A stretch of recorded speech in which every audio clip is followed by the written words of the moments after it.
나는 공인중개사다가 처음 찾아간 곳은 경기도 광주시 오포읍에 위치한 최종일 공인중개 사무소.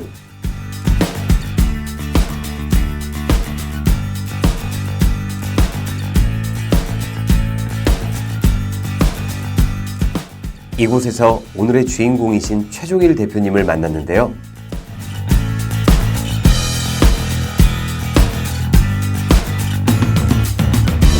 저는 최종일이고요. 2017년도에 1월 달에 개업을 했습니다. 주로 공장, 창고, 토지를 위주로 하고 있습니다. 대표님은 많은 직업 중에서 공인중개사를 선택하게 된 계기가 있었나요? 직장을 퇴직하고 주변의 권유로다가 그냥 우연찮게 시작을 했습니다. 물건 있잖아요. 저 이 부장도 저건 내가 얘기를 안 한 건데 새로운 물건이에요. 그렇게 해서 막상 공인중개사 일을 해보시니 어떤 점이 좋으시던가요? 제가 주도적으로 할 수 있는 장점이 있더라고요. 제가 오늘 해야 될 목표만 정확히 하면은 제가 내일 쉬어도 크게 문제가 안 생기는 게 저한테는 한 20년 정도는 해도 큰 무리가 없겠구나 하는 그런. 와, 20년 동안 할 수 있다니 대단한데요. 하지만 반면에 불편한 점도 있을 것 같은데요. 이렇게 많은 가게가 아마 있겠습니까? 너무 많다 보니까 그 가치에 대한 문제도 있고, 그 다음에 아직 옛날에 하던 방식대로 운영하는 분들이 많기 때문에 고객들 입장에서 아마 그렇게 많이 판단들 하시는 것 같습니다. 그렇죠. 이미지 쇄신이 필요한 것 같아요. 그런데 대표님, 지금 뭐 하고 계신 건가요? 이거는 고객들이, 임차인들이 혹은 매수인들이 이제 물건을 찾을 때 하는 프로그램이에요, 이거는. 이 모니터는 고객들 브리핑용으로 쓰고 있는데, 그 외에는 제가 이제 물건에 이제 적합한 물건이 있는지 체크 좀 하고 아침에 주로 와서 하는 일이 일상입니다, 이거는. 대표님이 마침 공장 임대 물건을 보여주신다고 해서 동행을 해보았는데요.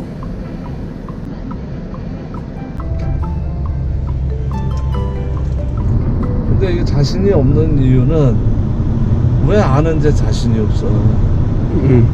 본인이 영업할 자신이 없는 거야. 그러니까 행할 줄 알으면은 중개업은 90%는 거저먹게. 그러니까 내가 가서 욕을 먹더라도 놓고 할 수 있는 자신만 있으면 영업은 끝나는 거야. 그래서 20년만 해보면은 순수하게 중개사로다가 매년 난 연봉 2억 이상을 나는 목표야. 지금부터 나이 든 이 시니어들이 20년 동안 2억 목표를 갖는다라는 게 얼마나 무모해. 그렇죠. 근데 이거를 하다 보니까 명확해져. 목표가 자꾸 생기고 목표 때문에 가게 돼. 연봉 2억 원이라니 정말 레드오션이 아니라 블루오션인데요. 속 깊은 대화를 나누다 보니 어느새 공장 임대 물건에 도착했습니다.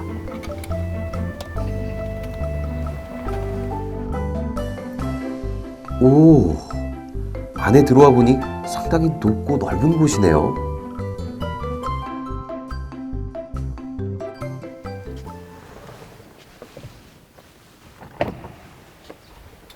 그런데 대표님, 뭘 그렇게 살펴보시는 거죠? 비가 온 날, 다음 날은 꼭 와봐야 돼. 신축 건물은 혹시 비가 새고 있는지 그걸 꼭 봐야 되고, 그 다음에 화장실에 물이 잘 나오는지, 그 다음에 전기가 이상적으로 되어 있는지 고객들한테 소개하기 전에 한 번씩 이제 다 정상적으로, 그러니까는 감사 기능도 같이 해야 돼요. 그런데 광주시 오포읍에는 이런 공장들이 많나요? 이쪽에 공장이 한 7,000개 정도 돼요, 광주에.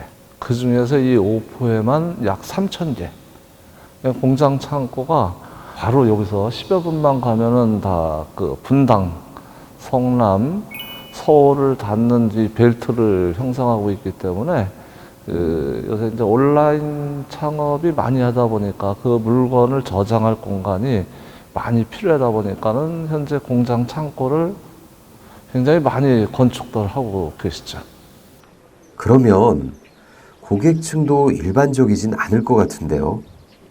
주로 이제 공장을 제조하시는 분들과 이제 그다음에 물건을 저장할 수 있는 창고, 투자 목적으로다가 이런 걸 직접 건축해서 임대 사업하려고. 그런 고객분들을 위해 많은 물건들을 확보해야 할 텐데요. 그렇다면 이런 물건들은 어떻게 선점을 하세요?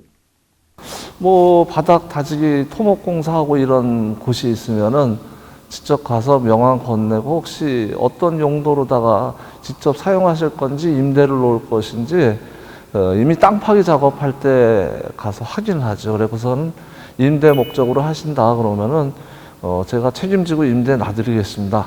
그러면 아직 짓지도 않았는데 이렇게 나타나는 중개인이 있는 게 놀랍고 신기한 것 같아요. 성실하다고 믿고 신뢰하고 제가 전속으로다가 이제 관리하는 거죠. 이제. 역시 대단하시네요. 그런데 여기 보니까 공장 말고도 주변에 아파트가 많이 있네요. 아파트 엄청 많이 들어올 거예요. 현재 나도 아파트 부지를 한 10,000평짜리하고 70,000평짜리하고 두 개를 지금 작업을 하고 있거든.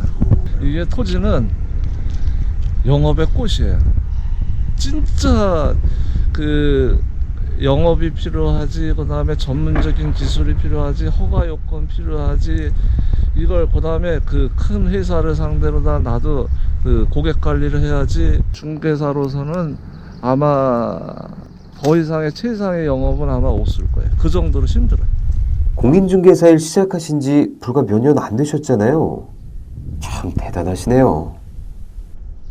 그런 것 같다는 생각이 들어요. 나는 그래, 고객한테 전화가 오면은 그 현장에 가서 얘기를 하는 거야. 아니 다른 중개사는 전화만 하고 끊는데 당신은 이렇게 여기 왜 왔냐 이거야. 그리고 아니 사장님 공장이 어떻게 운영되고 어떤 업종인지 알아야지. 확대를 해서 나가든가 땅을 사서 공장을 짓거나 그러면 이 모양새가 왜 뭐 때문에 그러는지를 알아야 될 거 아니야. 그리고 그 고객하고 가능하면 다음 문제를 컨택을 하는 문제가 자꾸 생기잖아 이제. 네. 그거는 나는 100% 문자로 해. 스토리 관리가 돼. 이 고객 19년도 1월부터 지금까지 통화하고 있는 거야. 문자로. 진짜 한 1년 만에 전화가 왔어. 네. 근데 그분하고 무슨 일을 추진하다가 끝난 거야. 문자를 들어가는 거야. 그러면은 그 양반하고 무슨 일을 해? 사장님 일전에 뭐 때문에 이렇게 추진하고 그랬는데 그때 못했는데 이번에 그 문제가 좀 해결됐냐 그러면은 고객 감독이니까. 그렇죠. 본인만의 확고한 신념과 영업 스타일로 승승장구하고 계시는 최종일 대표님. 초보 공인중개사분들에게 영업 노하우 좀 알려주시겠어요? 제가 하고 나서 한 3개월 동안 명함을 한 1,000장을 뿌려봤어요. 근데 그 명함을 뿌리는 과정 중에 한 5%의 고객이 생기더라고요. 그분들하고 거래를 아직도 다 못하고 있어요. 이거는 기본적으로 제가 성실성 하나만 가지면은 이 시장에서 나름대로 블루오션을 맛볼 수 있다고 생각을 합니다. 그리고 지금 저는 제가 그 중개 보수 중 한 20-30%는 고객한테 해드릴 수 있는 어떤 그런 마케팅 비용이라고 저는 생각을 해요. 그래서 시장에 다시 되돌려드리는 어떤 그게 효과도 좋고 저희 이미지도 관리도 하고 고객 관리도 하고. 역시 남다른 생각을 하고 계시네요. 끝으로 이 방송을 보고 계시는 예비 공인중개사분들께 한 말씀 해주시겠어요? 현재 우리나라의 개업공인중개사가 한 10만 명이 좀 넘고 한 12만 명 정도 있는데요. 앞으로 한 5년 뒤를 예측을 한다면 현재와 같은 그 운영 실태로는 결국은 그 반으로 주는 그런 모양새는 결국은 이 시장에서 경쟁력이 있고 열정과 목표가 있는 분들이 이 시장에서 최종적으로 남아있지 않을까 그런 생각을 해봅니다. 저도 지금 늦게 시작을 했지만은 제가 꾸준히 이 열정과 목표를 가지고 저는 추진해 나갈 겁니다. 이렇게 없어지는 팀들을 아마 하나의 팀으로다가 이제 단위가 변형될 거에 대비해서 열정과 목표가 있는 분들이면은 언제든지 놓고 하시면은 같이 할 자신이 있습니다. 여러분들 언제든지 목표와 열정이 있는 분들은 놓고 해주세요.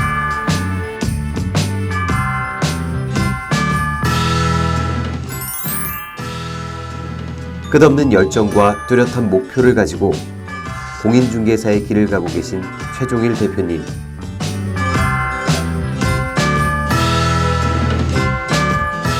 그 길을 저희가 항상 응원하겠습니다.